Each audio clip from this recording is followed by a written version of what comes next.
Good evening, students. Welcome for another important chapter in chemistry, students. On the screen, you can see solutions. Students हम अपनी daily life में बहुत सारे substances को use कर रहे हैं। आप अराउंड घर में बहुत सारी चीजें खा रहे हैं, पी रहे हैं, बहुत सारे ड्रिंक्स आप पी रहे हैं, बहुत सारा सब्सटेंसेस खा रहे हैं। तो आपको पता है ये ज्यादातर जो सब्सटेंसेस हैं, प्योर सब्सटेंस तो बहुत कम है स्टूडेंट्स। वो तो कोई एलिमेंट या कोई कंपाउंड है तो वो प्योर सब्सटेंस है। ज्यादातर जो सब्सटेंसेस हैं वो सब मिक्सचर्स हैं स्टूडेंट, मिक्सचर्स।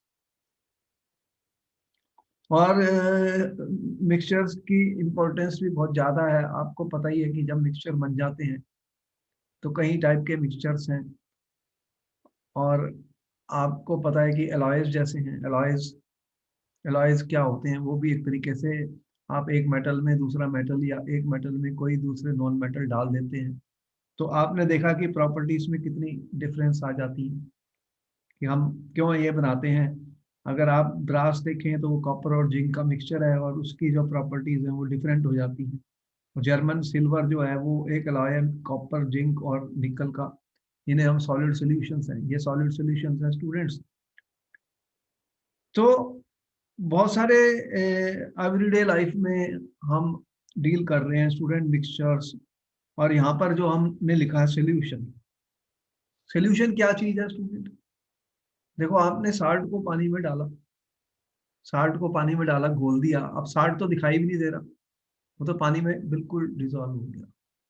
तो जो साल्ट के पार्टिकल्स थे student, they have been uniformly distributed throughout the solution. तो ये यहाँ पर जो हम आपको बता रहे हैं कि एक बना है होमोजीनियस मिक्सचर। तो सॉल्यूशंस क्या होते हैं, solutions homogeneous mixtures of two or more substances होते हैं। तो हम आपको ये बता रहे हैं स्टूडेंट्स कि जो सॉल्यूशंस हैं स्टूडेंट्स, दे आर होमोजीनियस। ये क्या है, homogeneous mixtures of two or more components. तो आपने दो या 200 ज्यादा चीजों को आपस में मिलाया और वो एक होमोजीनियस मिक्सचर बन गया। जैसे आपको चीनी पानी में डाल दी, शुगर पानी में डाल दी और इनको डिसॉल्व कर दिया स्टूडेंट, ये एक होमोजीनियस मिक्सचर बनता है। इनकी कंपोजिशन और प्रॉपर्टीज यूनिफॉर्म होती है थ्रू आउट द मिक्सचर। क्या इंपॉर्टेंट प्रॉपर्टी है, what is the characteristic of A solution student. इनकी जो प्रॉपर्टीज हैं, इनकी जो कंपोजिशन है student. The important property of the solution is, important characteristic of the solution is students, इनकी composition and properties, they are uniform throughout students। वो uniform होती है थ्रू आउट। तो इन्हीं को हम बोलते हैं स्टूडेंट्स होमोजीनियस मिक्सचर्स या सॉल्यूशंस। फिर हम पढ़ेंगे नेक्स्ट चैप्टर में एक में कि जैसे हमने इन ट्रू सॉल्यूशन भी कहा जाता है स्टूडेंट। जैसे मैंने कोई सॉल्ट को पानी में डिसॉल्व कर दिया, और एक सस्पेंशन होते हैं और एक कोलाइडल होते हैं। ये सारी चीजें भी हम पढ़ेंगे एक और चैप्टर में स्टूडेंट। यहाँ पर हम हमारा जो मेन फोकस है कि ये सोल्यूशन क्या है, what are the types of the solution, how to express the concentrations of the solution students, and we will also study the various properties of the solutions like vapor pressure, colligative properties। ये सारी चीजें इस chapter में हम पढ़ेंगे। तो आपने कहा कि सॉल्यूशन बनाने के लिए होमोजेनियस मिक्सचर बनेगा, ज्यादा हम कम डील करेंगे यहाँ पर बाइनरी सॉल्यूशन स्टूडेंट। तो बाइनरी सॉल्यूशंस क्या होते हैं, which are made up of students two components. इनमें दो कंपोनेंट्स होंगे स्टूडेंट बाइनरी सॉल्यूशन में। कितने कंपोनेंट्स, दो मैंने लिखी। यूजुअली क्या होता है स्टूडेंट, एक कंपोनेंट लार्जर अमाउंट में होता है, दूसरा स्मॉलर अमाउंट में। तो जो लार्जर अमाउंट में होता है यूजुअली उसको हम सॉल्वेंट कहते हैं स्टूडेंट, और जो कम अमाउंट में है उसे हम सोल्यूट कहते हैं। ठीक है। तो जो प्रेजेंट है इन द सोल्यूशन, तो आपने कहा एक सॉल्वेंट होगा स्टूडेंट, और दूसरा कंपोनेंट सॉल्यूट होगा। बाइनरी सॉल्यूशन जो भी हम बनाएंगे इसमें हम सॉल्वेंट और सॉल्यूट के बेस पर बनाएंगे स्टूडेंट, कि सॉल्यूट के पार्टिकल सॉल्वेंट के अंदर मिक्स हो जाते हैं, मिल जाते हैं। तो यूजुअली मैंने कहा कि सॉल्वेंट के जो मॉलिक्यूल्स हैं स्टूडेंट वो सॉल्यूट से ज़्यादा हैं, तो इस तरह से हम सॉल्यूशन बनाने जा रहे हैं। अब हमने क्लासिफिकेशन इनकी करनी है स्टूडेंट्स की, सॉल्यूशंस की क्लासिफिकेशन स्टूडेंट्स। तो क्लासिफिकेशन एक तो देखो आपके पास सॉलिड हैं, लिक्विड्स हैं, गैसेस हैं, तीन टाइप के सब्सटेंसेस हैं। तो आपका जो सॉल्यूट है, देखो ये जो सॉल्यूट है स्टूडेंट्स, ये सॉलिड भी हो सकते हैं, लिक्विड भी हो सकते हैं, और गैस भी हो सकते हैं। और इसी तरह जो सॉल्वेंट है आपके पास, सॉल्वेंट है जो स्टूडेंट्स, सॉल्वेंट मैंने ये कहा कि जो लार्जर अमाउंट में है स्टूडेंट यहाँ पर,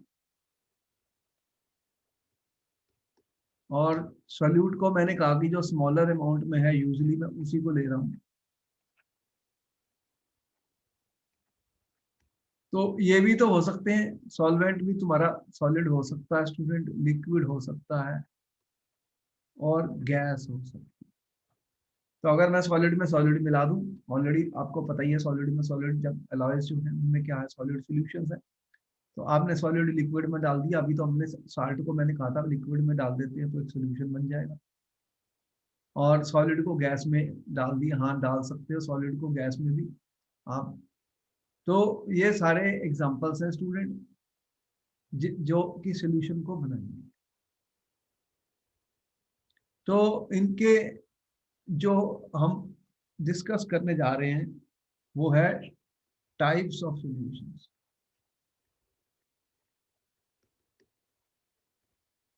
So types of solution based on the state of the solute and the state of the solid.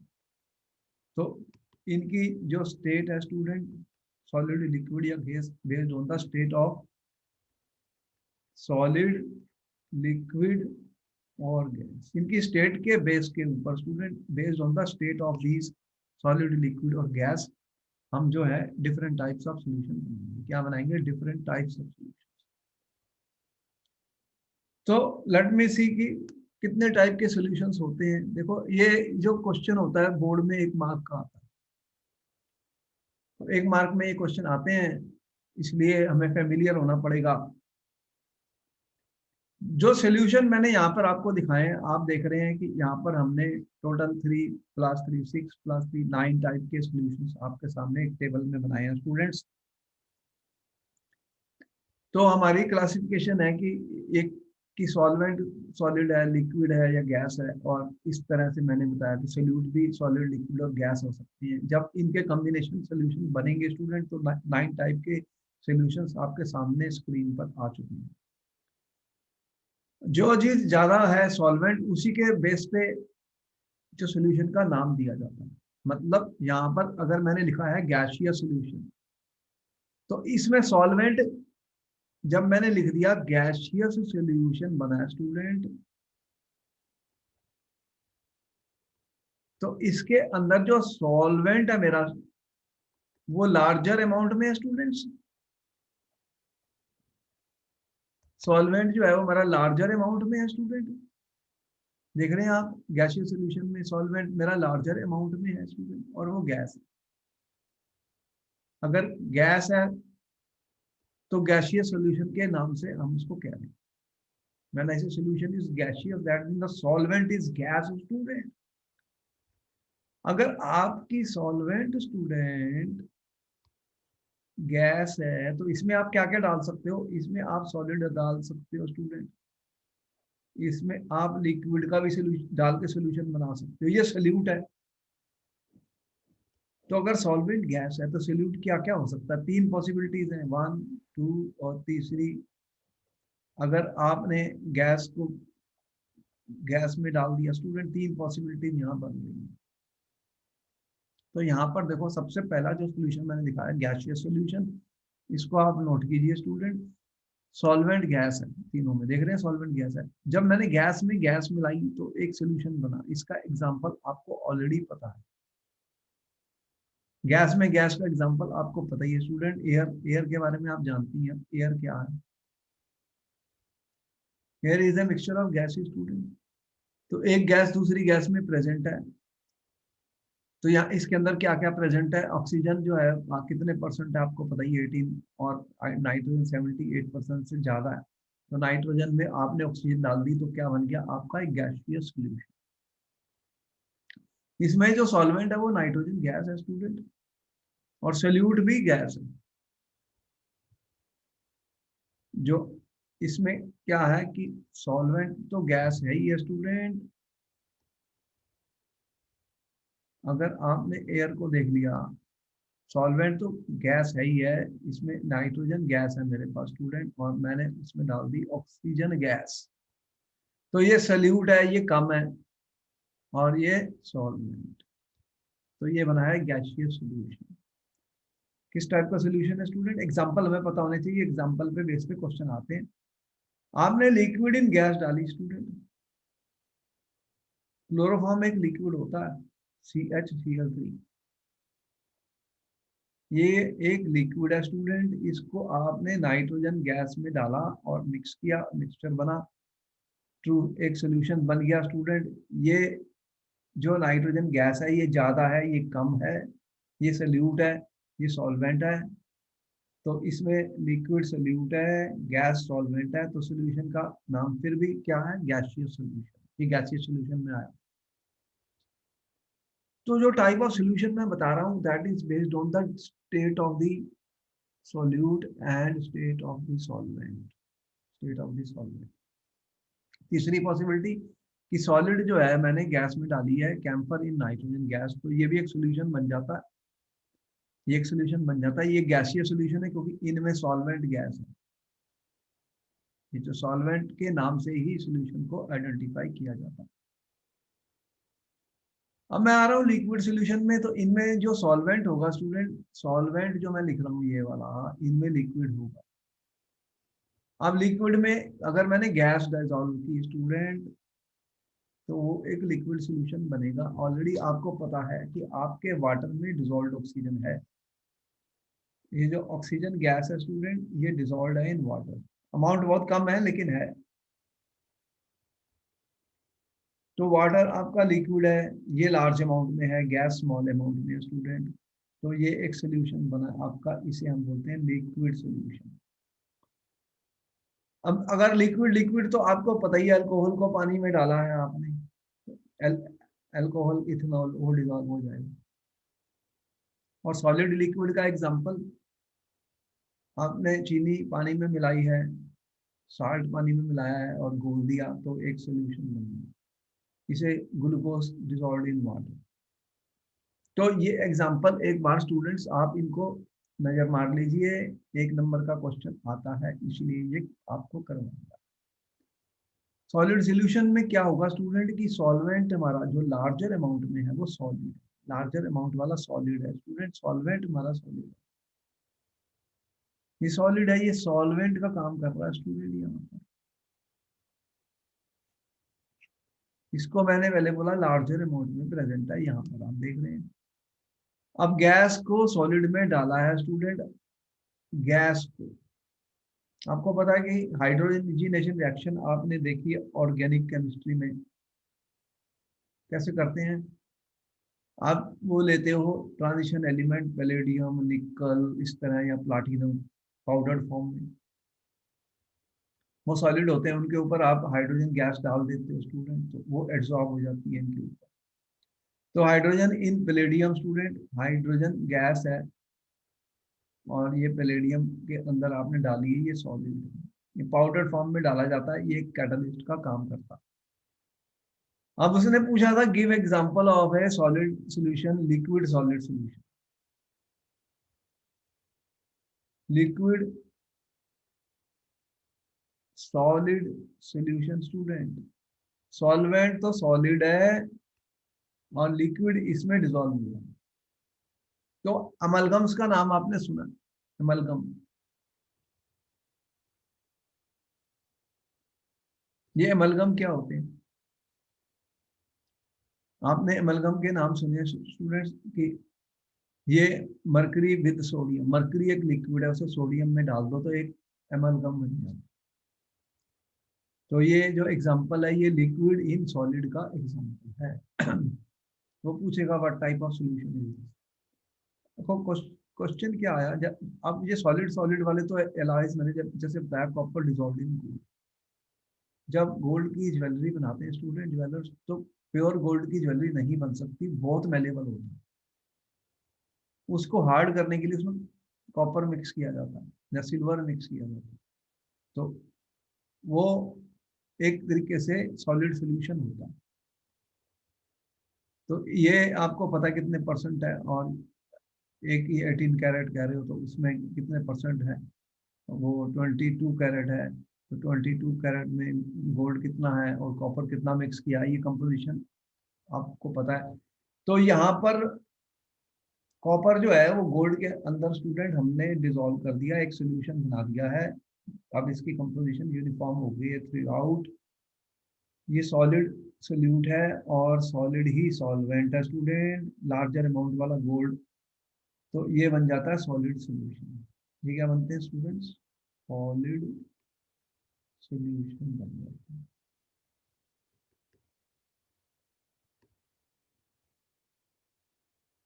तो हमने क्लासिफिकेशन जो बताई है वो 3 टाइप की है। अब क्वेश्चन उसने पूछा आपको कि ये जो amalgam of mercury, amalgam of mercury in sodium is what type of solution? Is what type of solution? तो बताओ क्या आंसर है स्टूडेंट्स आपका? मरकरी, अमलगम मरकरी इन सोडियम किस टाइप का सोल्यूशन है? कौन सा सोल्यूशन है ये? सॉलिड। सॉलिड सोल्यूशन है। तो ये भी बताओ कि सोल्यूट कौन सा है और सॉल्वेंट कौन सा? Solute, liquid, solvent, solid. तो इन दोनों में से आपने बताना है कि इसके अंदर ये सॉलिड, सॉलिड है तो सॉलिड सोल्यूट होगा ना, सोडियम तो सॉलिड होता है, मरकरी लिक्विड होता है। मरकरी लिक्विड होता है स्टूडेंट, सोडियम सॉलिड होता है। आपको पता है कि मरकरी ऑलरेडी थर्मामीटर में यूज करते हैं, वो लिक्विड है। मरकरी एक ऐसा मेटल है जो लिक्विड है, बाकी मेटल सारे सॉलिड्स होते हैं, आपको पता ही है एक्सेप्शन। मरकरी एक लिक्विड है, मरकरी मेटल है और लिक्विड है। तो मरकरी लिक्विड है तो इसमें सॉलिड सॉल्यूशन में सॉल्वेंट कौन सा है? सोडियम। और सोल्यूट कौन सा है? मरकरी, ये सोल्यूट है। तो हमें सोल्यूट और सॉल्वेंट आइडेंटिफाई करने पड़ेंगे स्टूडेंट्स, सोल्यूट और सॉल्वेंट आइडेंटिफाई करने पड़ेंगे जब ऐसा बताया जाए। तो उसने लिख दिया give an example of gas in solid solution, give an example of, question आ गया, give an example of students gas in solid solution. तो क्या एग्जांपल दोगे? Gas in, camphor in nitrogen gas. Gas जो है वो सॉलिड में डाली गई है, गैस सॉलिड में डाली गई है, सॉलिड सॉल्वेंट है, सॉलिड ज्यादा है। फिर solution of hydrogen in palladium. हाँ मैं ये देना इसमें, ये पैलेडियम ज्यादा अमाउंट में सॉल्वेंट का काम कर रहा है। ये जिस जब नाम मैंने लिख दिया ना किसी चीज का, तो वो सॉल्वेंट है। सॉलिड सॉल्यूशन में सॉल्वेंट सॉलिड है, लिक्विड सॉल्यूशन में सॉल्वेंट लिक्विड है, गैस सॉल्यूशन में सॉल्वेंट गैस है। इस चीज का ध्यान रखिए स्टूडेंट्स। और कोई, बाकी ये टेबल आपके सामने है, इसको आप देख लीजिए, तो स्क्रीनशॉट ले सकते हैं। ये ऐसी टेबल हमें पता है कि इसका क्या यूज है और इसमें कोई भी क्वेश्चन आता है, बहुत बार पूछते हैं 1 नंबर का क्वेश्चन टाइप ऑफ सॉल्यूशन से। अब देखो जी ये सॉल्यूशंस बन गए आपके, आपको पता लग गया कि सॉल्यूशन क्या होता है, ये होमोजेनियस मिक्सचर होता है। अब इनके बहुत यूजेस हैं, जगह जगह आप सॉल्यूशन यूज करते हो, तो इनको, इनकी कंसंट्रेशन जो है उसके बारे में बहुत जरूरी है पता होना कि कंसंट्रेशन कैसे एक्सप्रेस करेंगे। देखो कोई इंजेक्शन भी लगा रहे हो तो उसके अंदर जो लिक्विड होता है स्टूडेंट, उसकी कंसंट्रेशन ब्लड से मैच करती है, वरना तो आपको पता ही है कि उसका रिजल्ट क्या होगा। तो वो जो कितने परसेंट होता है NaCl सोल्यूशन, उसके अंदर आप डोज को डाल के आप इंजेक्ट करते हैं। तो कंसंट्रेशन, अगर कोई आप सिरप खरीदते हैं, कुछ भी खरीदते हैं स्टूडेंट, आपको पता ही है, जूस भी खरीदते हैं कुछ भी, उसके ऊपर कंसंट्रेशन लिखी होती है, कितने अमाउंट में कोई चीज प्रेजेंट है स्टूडेंट, ये कंसंट्रेशन होती है। तो कई मेथड्स हैं जिसको हम यूज करते हैं टू एक्सप्रेस द कंसंट्रेशन। तो कंपोजिशन ऑफ सॉल्यूशन कैसे बताएंगे, what is the composition of the solution student?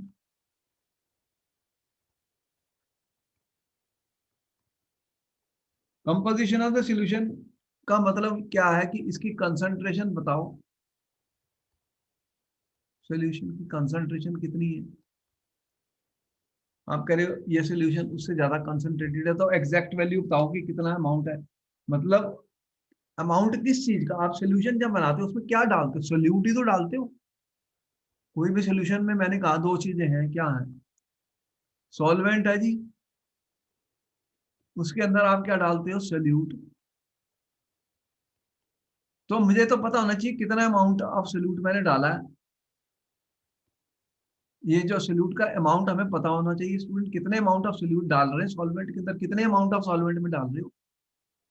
तो वो फिर हमें एक्सप्रेस करने पड़ेंगे कंसंट्रेशन की टर्म्स में स्टूडेंट्स।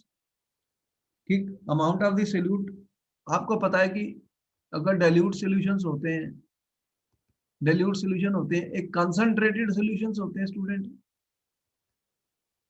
आपने पढ़ा है केमिस्ट्री लैब में बॉटल्स में डाइल्यूट और कंसंट्रेटेड, जल्दी से बताओ क्या देखा, बॉटलों पे कंसंट्रेटेड H2SO4, कंसंट्रेटेड HCl ऐसा लिखा हुआ मिला। हाँ जी सर। तो कंसंट्रेटेड में ज्यादा स्ट्रॉन्ग होता है या कि वीक होता है? स्ट्रॉन्ग होता है। तो इसमें वाटर कम होता है, इसमें पानी ज्यादा होता है। मतलब डाइल्यूट सॉल्यूशन आर दोस्त, अगर वाटर है तो सॉल्वेंट, तो इसमें डाइल्यूट सॉल्यूशन में सॉल्वेंट ज्यादा होता है, ठीक है। तो इनमें क्या होता है कि सॉल्यूट की क्वांटिटी ज्यादा होती है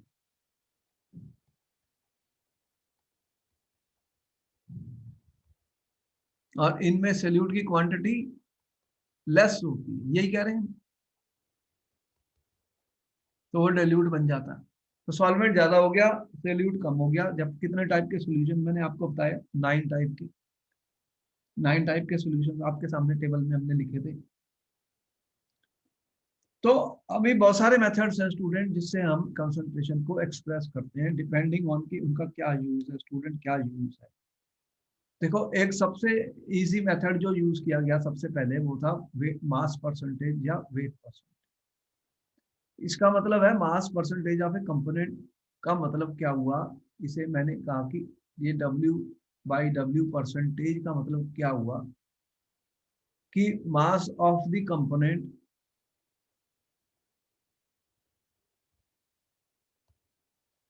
divided by total mass of the solution.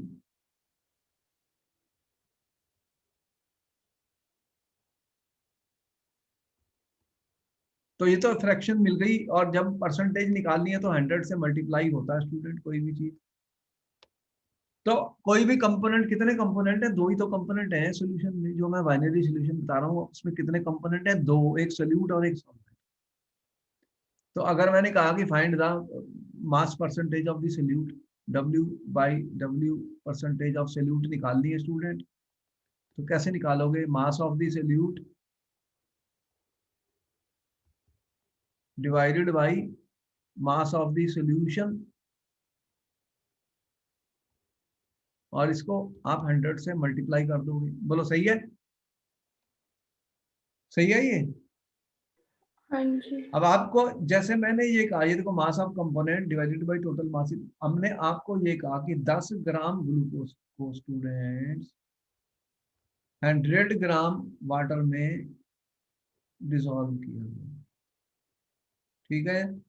अब मैं कह रहा हूँ find the mass percent of glucose. बताइए, आपको 1 मिनट का वक्त है क्वेश्चन के लिए, 1 मिनट का टाइम आपको मिल रहा है, बताइए कितना आंसर आएगा, मास परसेंटेज निकालनी है ग्लूकोज की।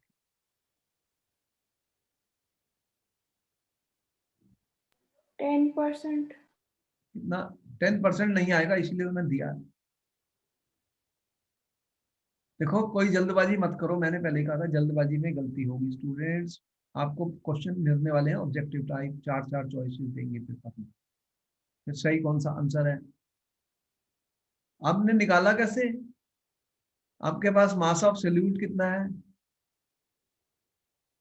ग्लूकोज यहाँ पर सोल्यूट है स्टूडेंट, कितना है बताओ? ग्लूकोज कितना दिया है? 10 ग्राम। 10 times. सॉल्वेंट कितना है? 110 है, सॉरी. आप देखो, आ गया ना।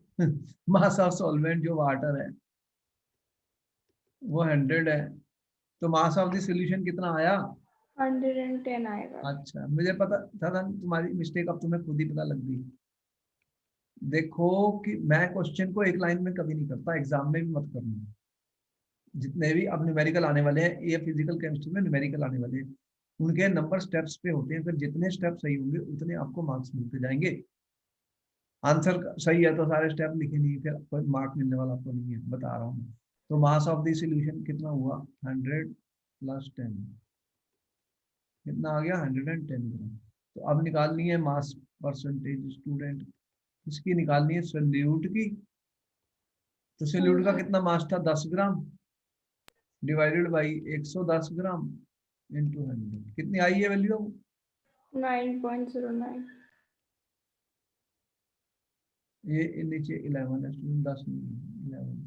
कितनी आंसर आया? 9 पॉइंट समथिंग। 9.09. अच्छा, तो 9.09 आया। ये परसेंटेज सल्यूट की है, तो सॉल्वेंट का कितना परसेंट होगा फिर? सॉल्वेंट कितना था आपके पास? 100 था. 100/110 × 100। एक और तरीका है, आप 100 में से इसको माइनस कर दो, जो भी वैल्यू आएगी वो किसका बचेगा? सॉल्वेंट का। क्योंकि परसेंटेज का मतलब क्या होता है? 100 में से कितना है, 100 में से कितना है, 100 से मल्टीप्लाई कर दिया, तो जो वैल्यू आई है 100 में से 9.09 को माइनस कर दो, वही आंसर है। ठीक है, बात समझ में आई? या इस मेथड से निकालो, आंसर सेम ही आएगा। तो ये जब मास परसेंटेज है स्टूडेंट, बहुत सारे सोल्यूशन ऐसे बनाते हैं इंडस्ट्रीज में, और ये जो कमर्शियल ब्लीचिंग सोल्यूशन होते हैं, ये जो ब्लीचिंग सोल्यूशन होता है इंडस्ट्रीज के अंदर स्टूडेंट, ब्लीचिंग सोल्यूशन ये जो बनते हैं, तो ये होते हैं मास परसेंटेज के हिसाब से। जैसे कि ये जो सोडियम हाइपोक्लोराइट होता है NaClO, किसमें होता है? ये जो ब्लीचिंग के लिए यूज होता है, जो ब्लीचिंग के लिए यूज होता है। तो कमर्शियल ब्लीचिंग सोल्यूशन जो होता है वो NaClO होता है स्टूडेंट। ये 3.62 है इसका मास परसेंट।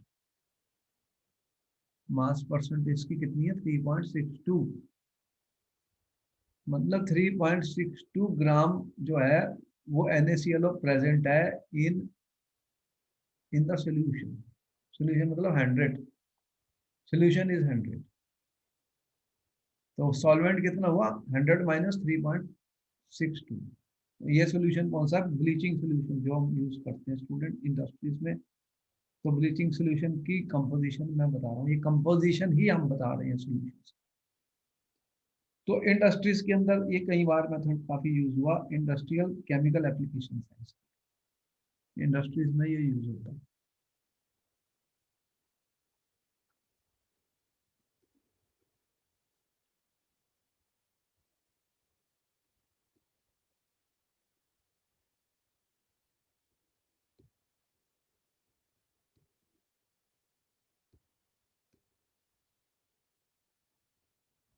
तो इंडस्ट्रीज में यूज होगा इसकी केमिकल एप्लीकेशन होती है। ठीक है,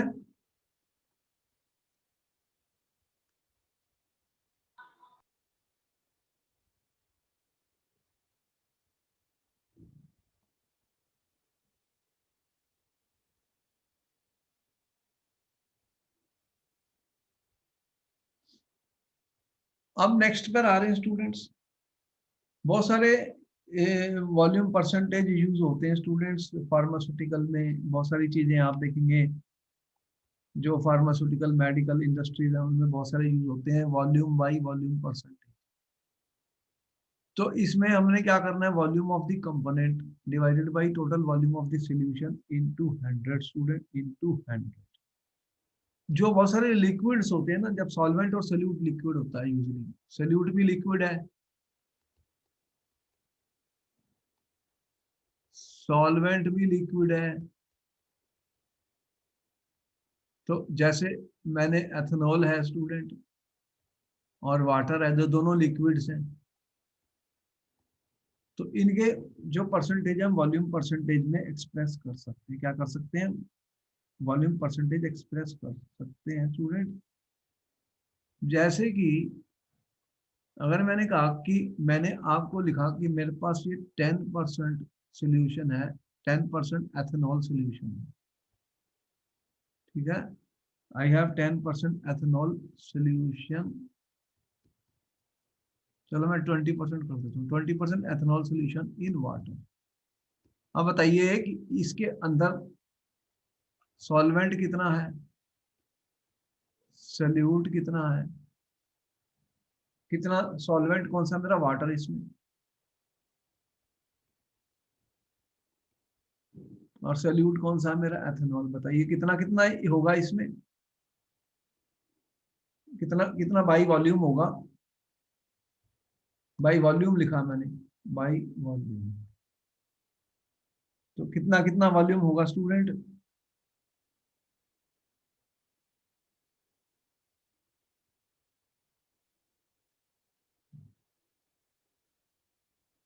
कितना कितना, what is will be the volume of the solvent and what will be the volume of ethanol student, if I say I have 20% ethanol solution in water by volume, by volume।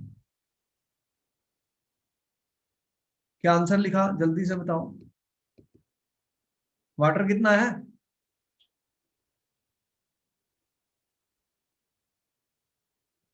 इसमें कितना water होगा और कितना alcohol होगा।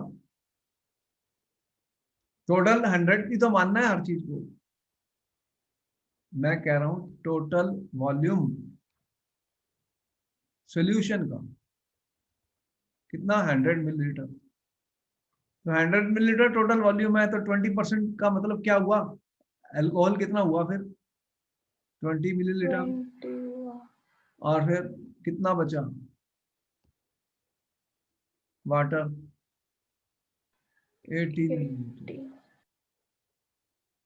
तो इस तरह से वॉल्यूम परसेंटेज का यूज होता है स्टूडेंट, आप बना सकते हैं solutions. For example 35% v by v student of ethylene glycol, ethylene glycol is used as antifreeze, antifreeze के काम आता है स्टूडेंट इन कार्स। कार्स के अंदर एक कूलेंट डाला जाता है, आपको पता है कूलेंट डाला जाता है, वो ब्लू कलर का, कौन से कलर का होता है, ब्लू कलर का स्टूडेंट कूलेंट होता है कार्स के अंदर। तो कार्स के अंदर एक ब्लू कलर का कूलेंट डाला जाता है स्टूडेंट, जो कि फ्रीजिंग पॉइंट को लोअर कर देता है। ये क्या करता है, इथिलीन ग्लाइकोल, ये हम पढ़ेंगे इसी चैप्टर में, फ्रीजिंग पॉइंट डिप्रेशन। तो ये फ्रीजिंग पॉइंट को लोअर कर देता है स्टूडेंट वाटर के। तो वाटर का फ्रीजिंग पॉइंट लोअर हो जाता है टू -17.6 डिग्री सेंटीग्रेड तक वाटर का फ्रीजिंग पॉइंट लोअर कर देता है। तो इसका मतलब कि ये 35% का मतलब क्या हुआ स्टूडेंट, कि इसमें कितने, इसका क्या वॉल्यूम है इथिलीन ग्लाइकोल का, और जो दूसरा सोल्यूशन है इसमें वाटर, कितना कितना वाटर है और कितना इसमें इथिलीन ग्लाइकोल है स्टूडेंट्स। 65 और 35 आगे भी तो लिखो, कौन सा ग्राम बता रहे हो, क्या बता रहे हो। मिलीलीटर। हाँ, तो ये इंपॉर्टेंट है, ये लिखना इंपॉर्टेंट है। उसके बिना वॉल्यूम है ना, ये वॉल्यूम के बारे में बता रहा हूँ, वी बाई वी लिख दिया मैंने, वी बाई लिख दिया तो वॉल्यूम बताना है स्टूडेंट्स। अगर W/W लिख दिया तो मुझे वेट बताना है, मास बताना है। बात समझी, बात समझी।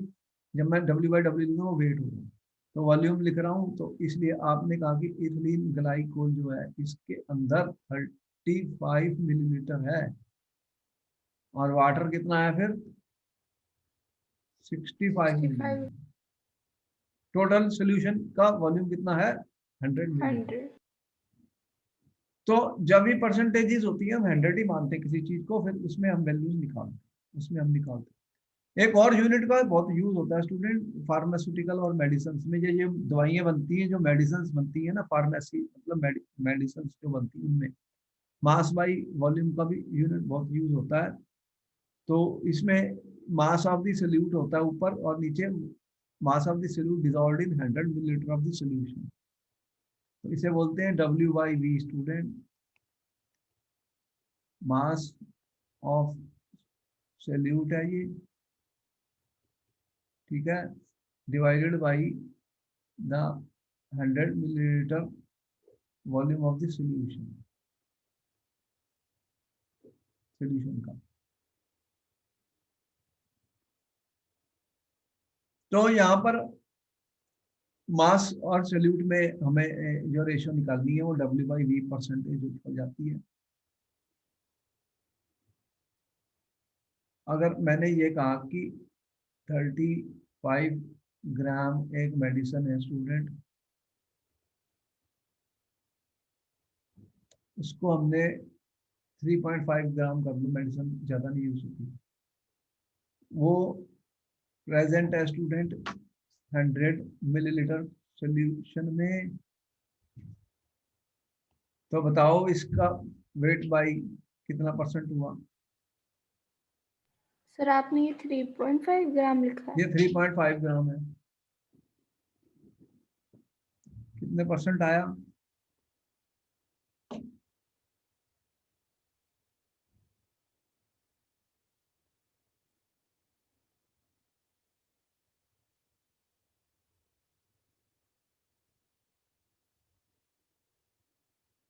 तो 3.5 बाई 100 इंटू 100 हो गया ना। तो कितना वेट बाई मास परसेंट कितना हुआ, 3.5% लिखा उसने।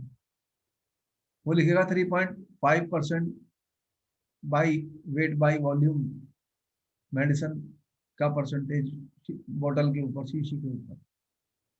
और उसने लिख दिया कि 2 ग्राम मेडिसिन, कोई भी चीज, कोई भी दवाई 2 ग्राम present in 20 millilitre of solution. तो अब इसकी निकालो W/V परसेंट। अब इसकी W/V परसेंट कैसे निकालोगे, मास 100 मिलीलीटर में कितना ग्राम होगा फिर। अब 1 मिनट का वक्त है आपके पास, ये क्वेश्चन आ गया, कैसे निकालोगे इसको।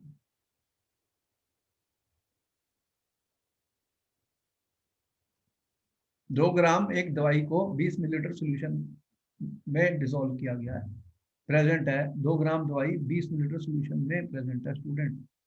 अब बताओ इसका मास बाई वॉल्यूम परसेंटेज निकालो, find the mass by volume percentage. इसका कितना आंसर आएगा स्टूडेंट्स।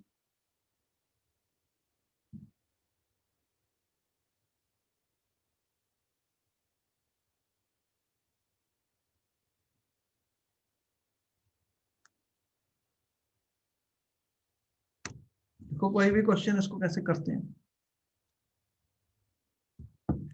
10%. देखो यहाँ पर आपको वो कह रहा है 20 मिलीलीटर में 2 ग्राम है मेडिसिन, तो 100 मिलीलीटर में कितनी होगी।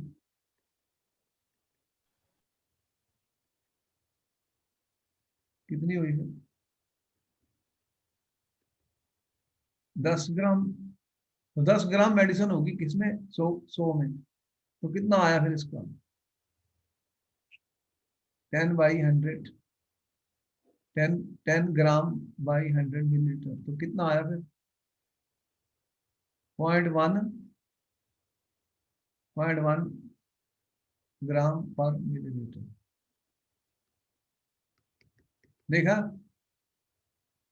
ग्राम पर वॉल्यूम मिलीलीटर में दे रहा हूं तो यूनिट ग्राम पर मिलीलीटर लिख रहा हूं ना, वॉल्यूम, वॉल्यूम इसका, ठीक है। तो बहुत सारी जो मेडिसिन होती हैं उसके लिए ये यूनिट यूज होता है, ये वाला यूज होता है, mass by volume, mass by.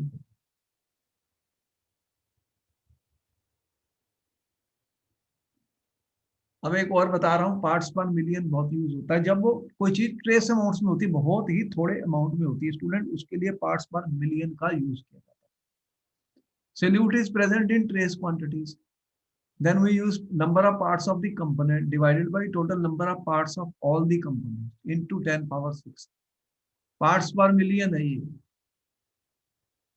Million का मिलियन क्या होता है, 10 पावर 6 को मिलियन कहते हो, तो पार्ट पर मिलियन है पीपीएम। जो पोल्यूशन भी होती है, पोल्यूशन का लेवल वो पीपीएम में बताता है ना, उसका जब डाटा कभी देखा है जो हाँ जी। न्यूज में, पीपी कितने पीपी है, वो कह रहा है ये डेंजर मार्क से ऊपर है कितने पीपीएम।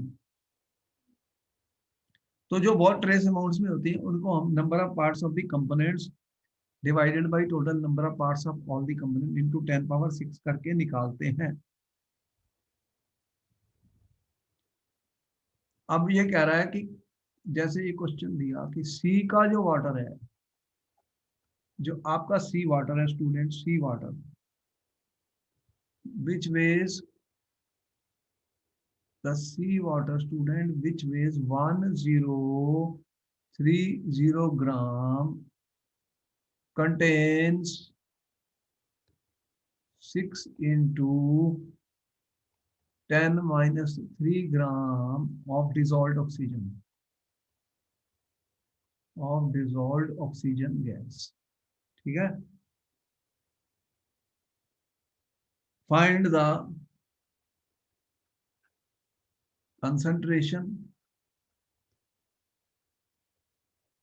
in ppm,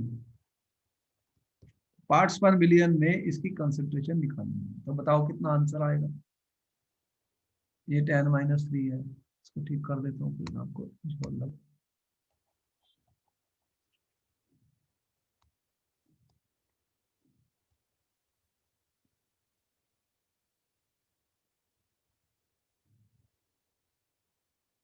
बहुत कम अमाउंट में होती है ऑक्सीजन जो वाटर में डिजॉल्व होती है, सी वाटर में।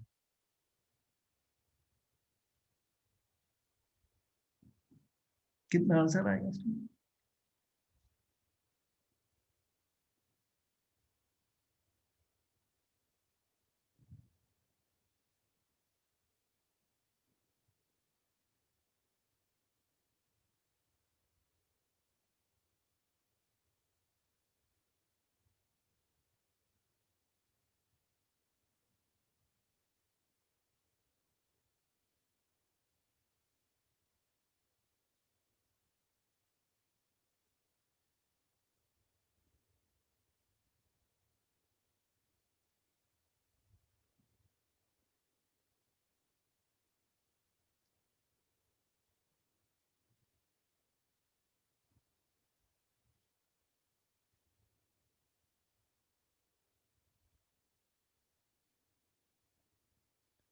सी का जो वाटर है जिसका वेट 1030 ग्राम है, उसके अंदर कितने ग्राम डिसॉल्व्ड ऑक्सीजन है, O2।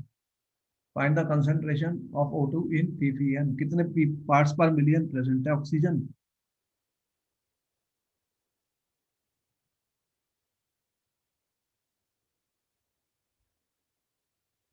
कितना आंसर आएगा। Number of parts of the component कितने हैं, पीपीएम कैसे निकाली हुई है, number of parts of the component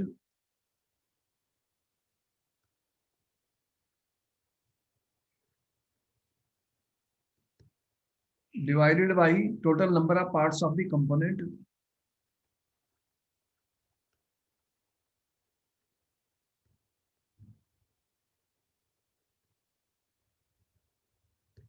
into 10 power 6। कितने number of parts of the component कितने हैं यहाँ पर, 6 इंटू 10 - 3। पीपीएम ग्राम्स में भी हो सकती है, पीपीएम वॉल्यूम में भी हो सकती है, देन वो वॉल्यूम में दिए जाएंगे दोनों। यहाँ पे ग्राम्स दिए हुए हैं तो ग्राम्स में ही मैं यूज कर रहा हूँ। ये कितनी है 1030 इंटू 10 पावर 6। कितना आएगा ये वैल्यू कितनी आएगी? 5.02.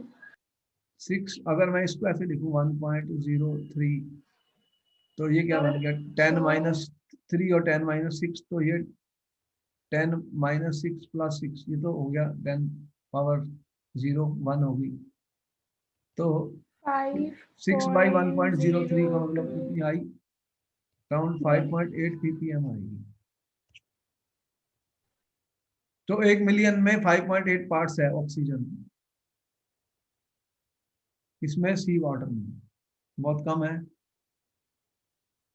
बहुत कम कम है अमाउंट। तभी वो जो एक्वेटिक लाइफ है वो सरवाइव कर जाती है, क्योंकि उन्हें ज्यादा ऑक्सीजन नहीं चाहिए होती, हमारे को ज्यादा ऑक्सीजन चाहिए होती है, हम ज्यादा ऑक्सीजन यूज करते हैं, वो कम यूज करते हैं। तो हम पीपीएम निकाल सकते हैं, पार्ट्स पर बिलियन एक्सप्रेस कर सकते हैं किसी भी। और अगर पार्ट्स पर बिलियन भी एक होती है, पीपीबी भी होती है। बिलियन क्या होता है? 10 पावर 9, ये होता है ना बिलियन। तो हम पार्ट्स पर बिलियन भी एक्सप्रेस कर सकते हैं स्टूडेंट, किसी को भी यहाँ पे 10 पावर 9 यूज हो जाएगा। कुछ और भी इससे कम अमाउंट में है चीजें, तो उनको हम पार्ट्स पर बिलियन में भी कैलकुलेशन कर सकते हैं। देखो, ट्रेस अमाउंट्स भी बहुत काम आते हैं। केमिस्ट्री एक ऐसी स्टडी है जिसमें बहुत सारी चीजें ट्रेस अमाउंट्स में होती हैं, और वो हमारे काम आती है, और उनका बहुत यूज है स्टूडेंट, बहुत यूज है। देखो, आपका 1 पार्ट पर मिलियन फ्लोराइड आयंस जो होता है ना पानी के अंदर, वो टूथ डिके को प्रिवेंट करता है। 1 ppm, 1 ppm फ्लोराइड आयन, मैं कह रहा हूँ fluoride ions F- in water, ये टूथ डिके को प्रिवेंट करती है। अगर ये कंसंट्रेशन 1 से 1.5 हो गई, तो ये आपके लिए बड़ी डेंजरस है। वो आपके दांतों को मोटल कर देगी, ठीक है, और ये पॉइजन बन जाती है, पॉइजन बन जाती है, ये ऐसे फूल जाएंगे सारे दांत। देखा कितना फर्क पड़ा 1 पार्ट पर मिलियन और 1.5 पार्ट पर मिलियन फ्लोराइड आयन कंसेंट्रेशन।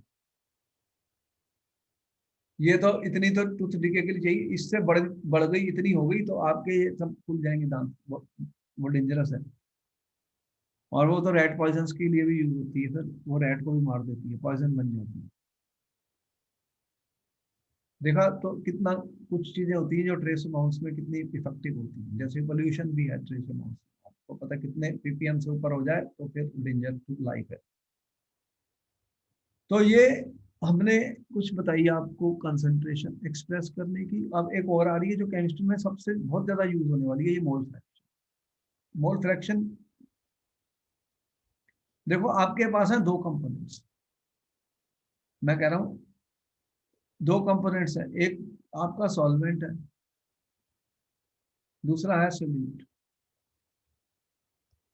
मान लो सॉल्वेंट के कंपोनेंट है, इसके जो कंपोनेंट है मान लो सॉल्वेंट के, इसके मोल्स, अगर इसके मोल्स सॉल्वेंट के स्टूडेंट, सॉल्वेंट के मोल N1 है, सोल्यूट के मोल N2 है। Supposing N1 are the moles of the solvent, N2 are the moles of the solute, तो टोटल मोल्स कितने हुए? N1 plus N2. N1 plus. तो मोल फ्रैक्शन क्या होती है? इसे काई से रिप्रेजेंट करते हैं, ये एक्स जैसा ही लगता है काई। तो मोल फ्रैक्शन ऑफ कंपोनेंट वन कौन सा है? सॉल्वेंट है, तो N1/N1 प्लस N2। इसी तरह मोल fraction of component 2, N2/N1 plus N2। अगर दो से ज्यादा है तो हर एक की मैं निकाल सकता हूँ। तो अगर मैं दोनों को ऐड कर दूं तो क्या वैल्यू आएगी? Mole fraction of 1 plus mole fraction of 2 will be equal to what student? कितनी आएगी ये? चेक करो कितना आएगा स्टूडेंट इसका आंसर।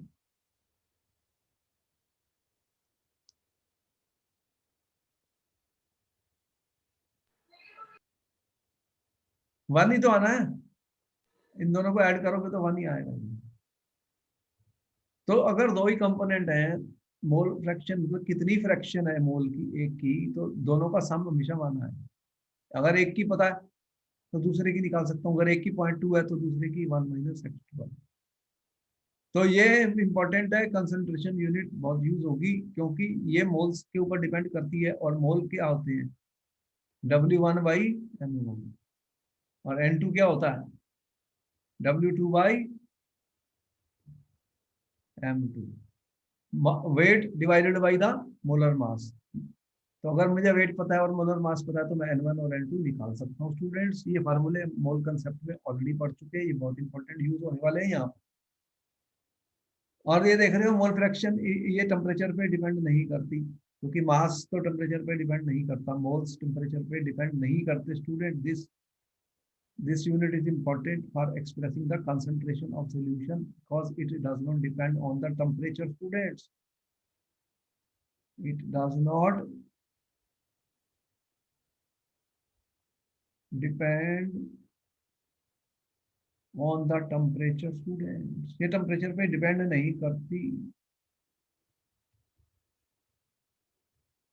बाकी जो यूनिट्स वॉल्यूम, जिनमें भी वॉल्यूम आएगा वो टेम्परेचर पे डिपेंड करेंगी। किस पे डिपेंड करेंगी, टेम्परेचर पर। आगे चलते हैं। अब एक और यूनिट आ गई जिसको बहुत ज्यादा केमिस्ट्री में यूज होते हैं, उसे बोलते हैं molarity. Student, molarity is defined as number of moles of the solute dissolved in 1 litre of the solution. तो मोलैरिटी का सिंबल M होता है, तो ये बोलता है मोल ऑफ सोल्यूट। किसके मोल है, सोल्यूट के। और यहाँ पे क्या है, वॉल्यूम ऑफ सोल्यूशन है, ये वॉल्यूम ऑफ सोल्यूशन है स्टूडेंट, V। इसमें लीटर्स में वॉल्यूम ऑफ द सॉल्यूशन जो होता है पर litre, mole of the solute, volume of the solution in litre, इन दोनों को डिवाइड करके हमें जो मिलती है मोलैरिटी। और इसका मतलब क्या हुआ, मोल कैसे निकालते हो, W/m। स्टूडेंट, ये वेट ऑफ द सॉल्यूट है, और ये क्या है, molar molecular mass of the solute.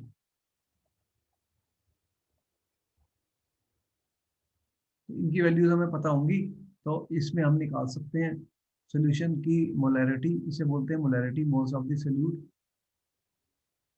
और एक चीज का ख्याल रखिए स्टूडेंट, वन, ये जो 1 लीटर होता है, 1 लीटर होता है स्टूडेंट, ये 1000 मिलीलीटर के बराबर होता है। ये 1000 cc के भी बराबर होता है, मतलब 10⁻³ के भी बराबर होता है। तो अगर 10⁻³ है तो फिर डेसीमीटर कितना होगा, मीटर कितने हुए, 10⁻3। 1 मीटर में कितने सेंटीमीटर होते हैं स्टूडेंट, 1 मीटर में 100 सेंटीमीटर होते हैं, इंटू 10⁻², 10⁻² इंटू 10⁻², मीटर क्यूब हो गया। ये मीटर क्यूब में मैंने बताया, मीटर क्यूब में कितना आ रहा है, ये ये 3+ वाला है, ये 6- है, मीटर क्यूब आया। और अगर 1 मीटर में कितने डेसीमीटर होते हैं स्टूडेंट, 10 डेसीमीटर होते हैं। देखना, यूनिट इसलिए बता रहा हूँ इंपॉर्टेंट है, ये यूनिट कन्वर्शन बहुत काम आती है। तो अगर मैं इसको 10 होते हैं तो 10⁻³ इंटू 10 कर दूं, तो ये डेसीमीटर क्यूब बन गया। ये कितना आ गया, फिर इसको मल्टीप्लाई करूं कितना आएगा, 10⁻³ + 3 कितना आ गया, 1 आ गया। देख रहे हो यूनिट कन्वर्शन कितनी इंपॉर्टेंट है, यहाँ पर यूज होने हैं ये सारे। मतलब 1 लीटर जो होता है वो 1000 मिलीलीटर के बराबर होगा स्टूडेंट, और वो 10⁻³ के बराबर होगा, और वो डेसीमीटर क्यूब भी होता है। जब कंसंट्रेशन लिखेंगे मोल पर लीटर, तो मोल पर डेसीमीटर क्यूब भी लिख सकते हैं। जब मैंने लिखा कि molarity of solution is 0.2 molar, इसका मतलब 0.2 मोल पर लीटर है स्टूडेंट। जब मैंने इसको लिखा 0.2 मोल डेसीमीटर क्यूब, एक ही बात है, दोनों सेम है। समझ में आई, ये हम यूज हाँ करेंगे हाँ जी सर। न्यूमेरिकल्स में, न्यूमेरिकल्स में यूज करेंगे, बहुत इंपॉर्टेंट होता है। 1 मिलीलीटर जो होता है स्टूडेंट, वो वो 1 सेंटीमीटर क्यूब पे बराबर होगा। एक जो लीटर होता है 1000 मिलीलीटर होता है, 1000 मिलीलीटर होता है, तो वो 10⁻³ सेंटीमीटर क्यूब के बराबर हो जाता है। याद करने का तरीका क्या है, देखो ये अगर मैंने एक पानी का टैंक समझिए, अगर पानी का टैंक है ये, अगर ये 10 सेंटीमीटर है, ये 10 सेंटीमीटर है, ये 10 सेंटीमीटर है स्टूडेंट, तो इसके अंदर कितना वाटर होगा, कितना वॉल्यूम होगा वाटर का, 1 1 लीटर। liter. मतलब 10 इंटू 10 इंटू 10, ये कितना हो गया, 10⁻³ सेंटीमीटर। Meter cube. ये याद करने का एक तरीका है, ये यूनिट बहुत इंपॉर्टेंट है, ये काम आने वाले हैं, इनको अच्छी तरह नोट कर लो। और एक यूनिट का यूज हुआ स्टूडेंट मोलैलिटी का। मोलैलिटी को कैसे डिफाइन करते हैं, मोल्स ऑफ द सोल्यूट पर केजी ऑफ द सॉल्वेंट। तो मोलैलिटी को हम कहते हैं number of moles of the solute पर केजी ऑफ द सॉल्वेंट। तो ऊपर मोल ऑफ द सोल्यूट है स्टूडेंट, और ये नीचे मास दिया है, मास दिया है, मास क्या दिया है, केजी ऑफ द सॉल्वेंट लिखा मैंने, मास इन केजी ऑफ सॉल्वेंट है, ये सोल्यूट नहीं, ये सोल्यूशन नहीं है, ये सॉल्वेंट का मास है, सॉल्वेंट का मास है। तो मोल का तो पता ही है तुम्हें, फार्मूला क्या है, W2/m2, और केजी ऑफ द सॉल्वेंट। तो ये मोलैलिटी और मोलैलिटी में क्या फर्क हुआ कि ये इसमें मास आ गया, तो मास तो टेम्परेचर पे डिपेंड नहीं करता, तो मोलैलिटी जो होती है it does not depend on temperature, ठीक है। लेकिन मोलैलिटी क्या होती है, वो टेम्परेचर पे डिपेंड करती है। समझ में आई, बोलो। तो ठीक है, फिर यहाँ पर हमारा ये लेक्चर खत्म हुआ पार्ट 1 इसका, हम इसके आगे करते रहेंगे। ये फर्स्ट पार्ट हमने खत्म किया सॉल्यूशंस का स्टूडेंट्स, फिर will continue more about this in our next class. Okay, Okay, thank you, sir. Alright.